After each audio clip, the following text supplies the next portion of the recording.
Sun Wukong, a literal monkey who wanted none other than to be the strongest being the world has to offer, and eventually becoming said thing after attaining immortality and that of nirvana.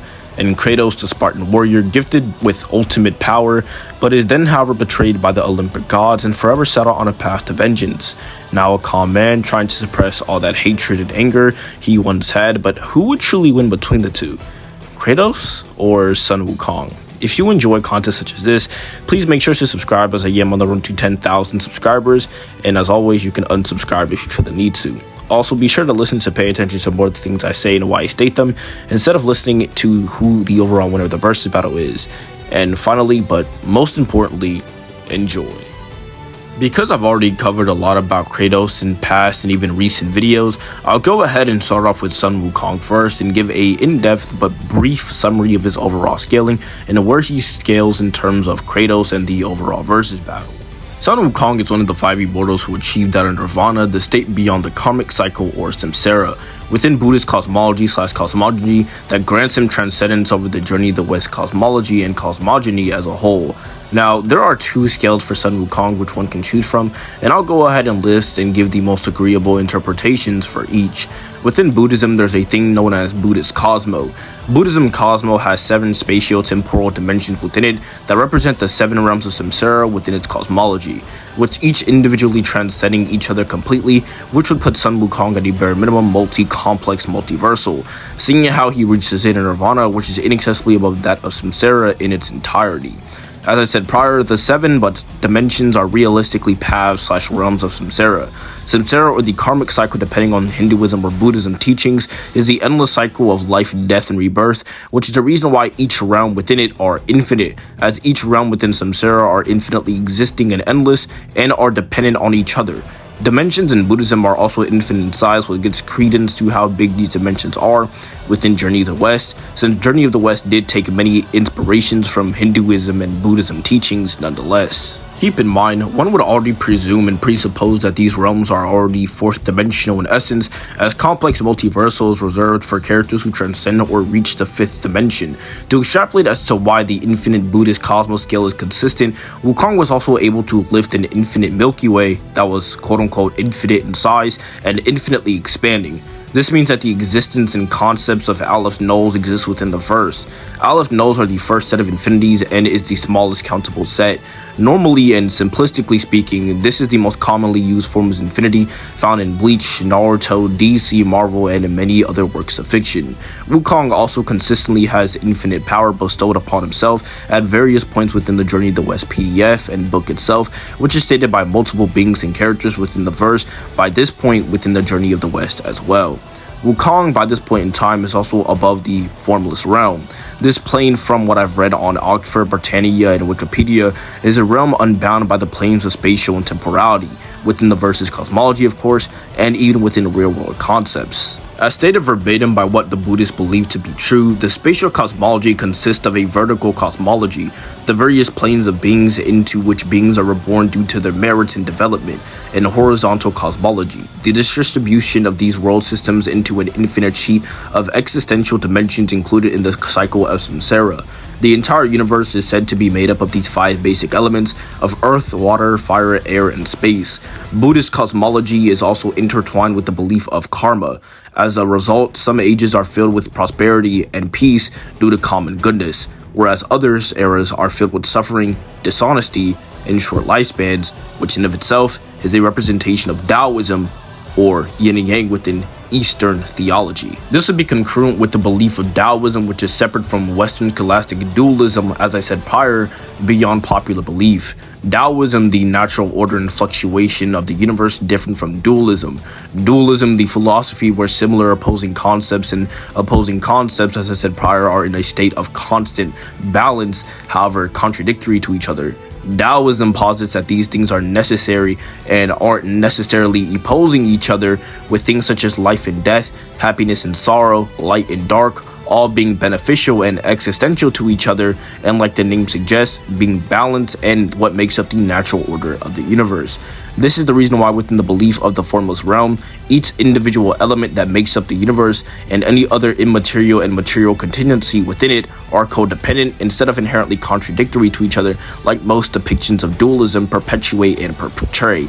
This realm is also known as the realm of materialism. Wukong transcends all materialistic things and notions, however, all immaterial things due to the existence of mind-body dualism. Mind-body dualism, as a brief summary, is the belief that the mind and body, otherwise immaterial and materialistic things, are once again codependent upon each other. For example, if I were to desire to create a building, I would need the idealistic picture of what and how I want the building to look, but the material physical personification of said idealistic design in order for it to come out full circle and otherwise be balanced, and for it to actually concretely exist in a physical, materialistic format. As I've said numerous times within the video, Sunwukong transcends the Hindu and Buddhist state of nirvana, but what does that actually mean? When achieving nirvana, one becomes all-knowing, unbound from reality. They control the positive and negative energies and elements known as yin and yang, dualism, Taoism, or Taoism. Yin and yang within Eastern mythology and theology is the fundamental concept of all forms of dualism and differences. Such as all dual systems, this means yin and yang is the concept of things such as numbers, seasons, elements, metaphysics, dualism, duality, and etc. etc. This is, however, different from Taoism. Taoism being the fundamental balance of the universe, similar to dualism, however, different in essence. Dualism, as I've said prior in the video, states that these things are opposing and contradictory, whilst Taoism, as I've stated prior, says that they are beneficial and necessary for each other, thus conveying the true message of yin and yang. When achieving nirvana, the Buddhist is unbound from reality and controls the formless yin and yang, which represents all dualities. This means things such as fire and water, light and darkness, material and immaterial, are all below that of a person who reaches nirvana. When reaching this state, the concept of death no longer applies to those who reach nirvana, as those concepts are subjective and are only within samsara, which is the literal cycle of all life, death, and rebirth. When one reaches nirvana, they again transcend once again and reach this primal state of Atman. After surpassing samsara or the karmic cycle, Wukong would then reach nirvana. Again, once you reach nirvana and not samsara, beyond popular belief, is when you reach and interact with your Atman. Atman, as I may explain in previous videos, is the Hindu concept of self-realization with your universal self, which is beyond identification, with concepts such as non-dualism, the ultimate reality Brahman, not to be confused with the Diva Para Brahman, and being called something better, which is non-dualism and dualism incarnate. This state of Atman is beyond Para Brahman, being a Diva spawned from Avalokiteshvara, and a Sutra, more commonly known as a Gwain Para Brahman being, or Gwainyin, the ultimate reality beyond conception, comprehension, and identification. This would feed more into what I was saying prior, with those who attain this state are unbound from reality and all spatial and temporal things such as dimensionality, speed, and would even be essentially on the highest plane of existence possible. To get speed out of the way now, with Sunwukong being above all concepts of reality including time and space and dimensions, he would be literally breaking not only just the speed formula, but the entire concept of time. The concept of time is still bound by the concept of its own identity, which Atman is beyond, as I said prior, meaning he would be above speed tiers such as immeasurable, inaccessible, and even that of irrelevant speed, as things such as speed and movement wouldn't be able to properly define this level of quote-unquote speed or existence, and it would be more akin to omnipresence if anything. And I am generally not trying to wank this version of Sunwukong. This is truly what is said and how strong he truly is within Journey of the West, as it's stated multiple times within Journey of the West that he does achieve and even surpass that of Nirvana, and this isn't even Buddha Wukong either. As for hacks, Wukong has several upon several abilities, but I'll go ahead and list the popular and more useful ones here. Wukong not only has infinite transformations due to his prior 72 transformations, but also has eternal life, which he is stated to have on numerous upon numerous of occasions. As I said prior, Wukong has his famous 72 transformations. For each of the aforementioned transformations, he holds an extra life. The 72 transformations can also make him as strong as his opponent. These are not also pre-existing forms either. This was taught to him by the Taoist monk Putizushi. On top of these transformations, he's also completely invulnerable. This is due to the peaches he ate that gave him the immortality, and the invulnerability is derived from the said immortality. As stated within the Eastern Chinese folklore themselves, and I quote, "Since I achieved the art of realized immortality, and since I stole and ate the immortal peaches, celestial wine, and the golden elixir of Lao Zai, this head of mine cannot be harmed." end quote. And there's numerous upon numerous, such as turning all the hells on his body into clones of himself, numerous layers of immortality, consistently he has immaterial and infinite power bestowed upon himself, and many, many more. Now, in previous videos such as Astra vs Kratos, I've made the mistake that has led many upon many people to believe that Baldur is above any prior iteration of villains and enemies. Kratos has fought prior in the games, and that old Kratos is stronger than his younger iteration, when in fact both of these statements are false.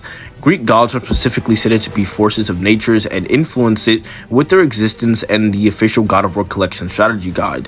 This is why when Olympians die, big elemental and natural disasters occurred, as shown with Poseidon, Hermes, Hades, Athena, Zeus, Helios, and the list goes on. Norse gods just don't have the same nature. The only beings in the Norse pantheons that influences nature directly is Atreus and Ymir. When he was sick in the 2018 game, the Norse pantheon was in ruins, and Ymir is stated by Odin himself to be a force of nature if you want to use that, even though we don't see Ymir in game and we only have lore and statements surrounding him. The whole issue when comparing Norse gods versus Greek gods is that Kratos is massively weaker than his God of War 3 iteration because he's not just base Kratos in that game, which is supported on the back of the PS3 case of the limited collector's edition of God of War 3 after he fell into the River Styx and it was drained of all of his amps, including his physical stats that he got through God of War 2. He literally gets way better amps within God of War 3. The Blades of Exile, the Hades' Soul, the Median Cestus, the Golden Fleece, all of this equipment and the amps that put him on a force that Zeus couldn't really ignore. Kratos also has no amps to his physical stats in the Norse set of games like Prometheus' Ashes, Atlas' Quake, Kronos' Rage, Hades' Souls, Nemenian Cestus, Hermes' Boots, and the Blades of Olympus that were provided to him with the strength that he had while he was in the actual God of War. Not only was this the narrative intent and the direction the team and directors wanted to go for the new set of games, but it should have stated in God of War Ragnarok that Kratos doesn't have any of his magic from the original games, such as God of War 1, 2, 3, Ascension, and the list goes on. Fear Zeus at the end of God of War 3 strips Kratos of all of his equipment he received throughout God of War 3, plus additional amps after the River Styx, like acquiring Hades' soul, meaning he lost all of his amps and is reduced to his base strength, which at a low ball is God of War Ascension level, more accurately God of War 2 level, that's rusty without the Blades of Olympus. As for why Baldur is not stronger than that of Zeus or any other iteration of villains, in case you haven't already been persuaded, a lot of people don't or just don't have access to the original trilogy of the God of War games, which in my opinion are generally necessary to play/watch extensively to understand or get the truth of the God of War scaling. First is that the novels are secondary canon, as stated by both the longtime writer Ariel Lawrence and the creative director of God of War 3, Stig Assumen. It isn't that bad within the first and second novelizations, as it's mostly lore contradictions like Aphrodite being born from Uranus' genitals, or when God of War 1's novel blatantly tries to make a sense of the contradictory and a retconned ending of the first God of War game, when Kratos sees every war throughout all of time, which obviously didn't happen in God of War 2, being that Santa Monica Studios didn't think God of War would take off as it did in the past.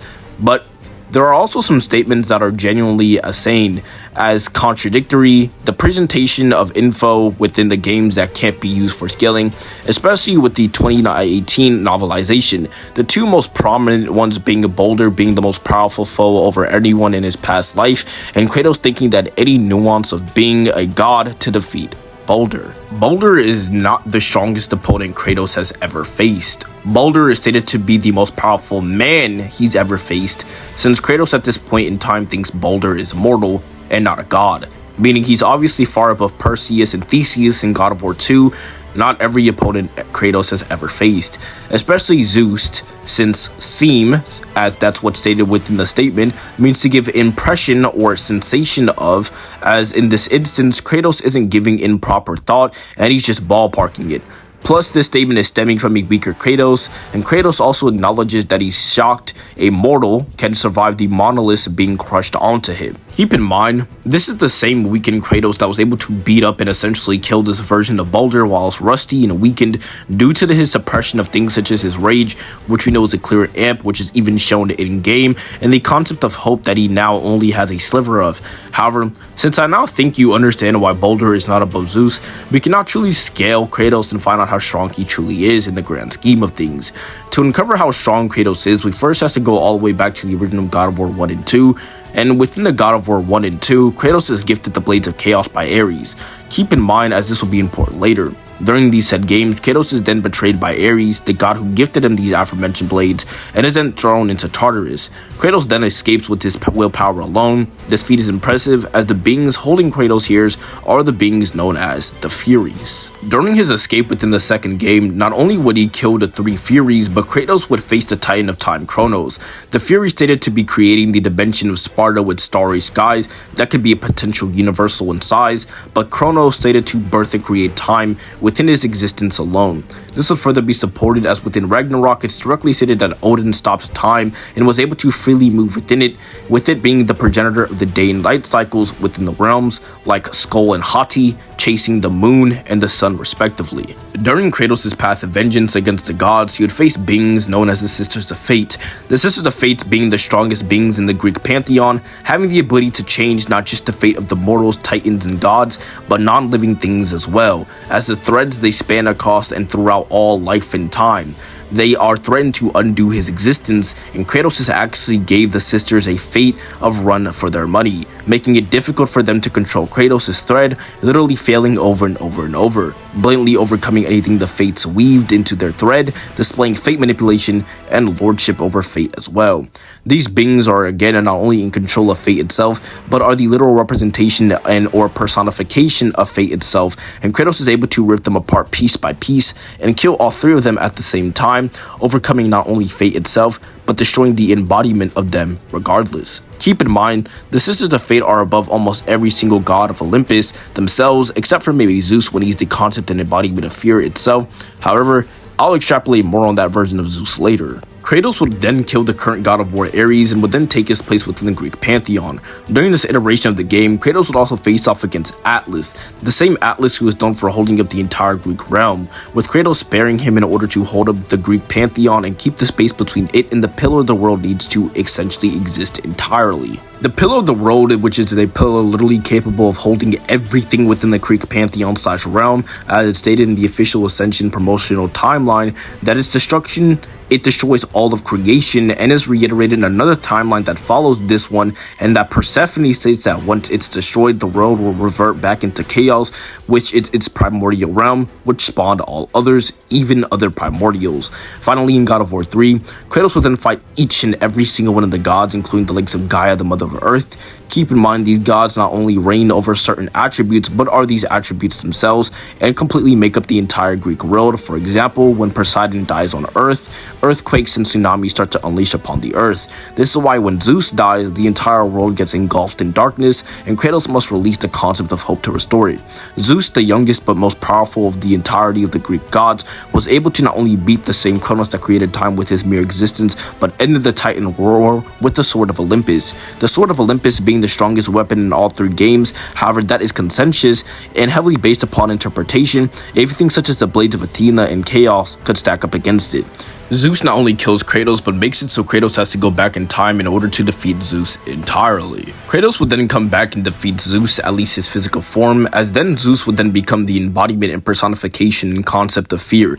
This is further supported with a statement by Bruno Velasquez, the animation director of the God of War franchise in its entirety, who yes, is a credible source of course, with him saying that yes, fear of Zeus is the concept, however, Kratos released it back within the world right before Zeus was killed, meaning the hope within Kratos, not to be confused with the one he says he had, but he got from Pandora's box, is a true concept. One can argue this to be the Platonic concept of both hope and fear, and or a dualism such as good and evil, as Platonic concepts are beyond regular concepts, as the concepts are not only the truest form of fear such as fear Zeus and Kratos, but are beyond time and space, and mental and physical aspects, and their planes entirely, which will put Kratos at quote-unquote outer versal.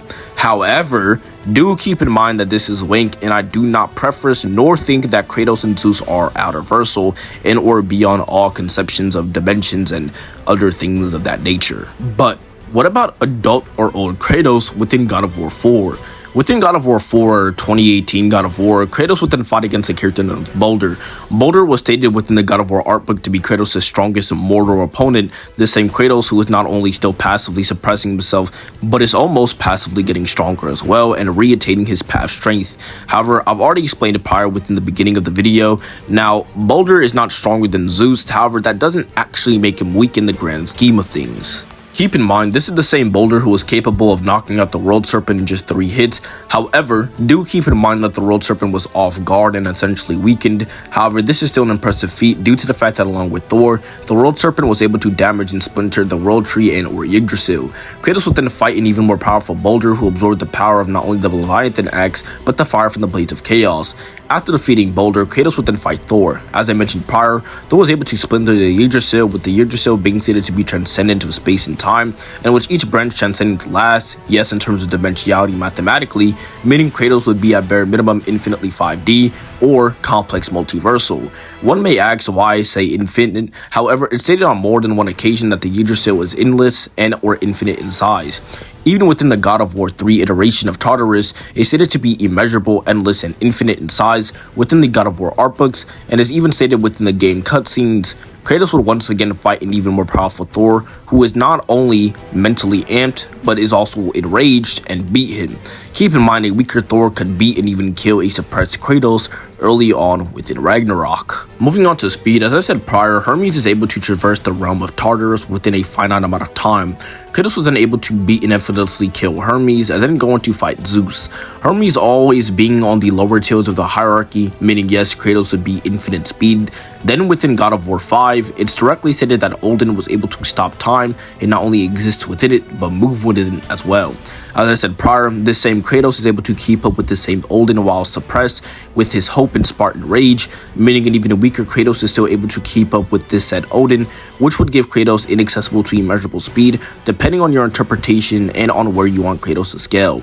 As for hacks, Kratos has a variety of abilities such as being immune to soul-based abilities, with Poseidon's Eye of Atlantis being stated to kill the soul and body alike, and with Kratos using the Blades of Chaos to pull out Hades' soul within God of War 3.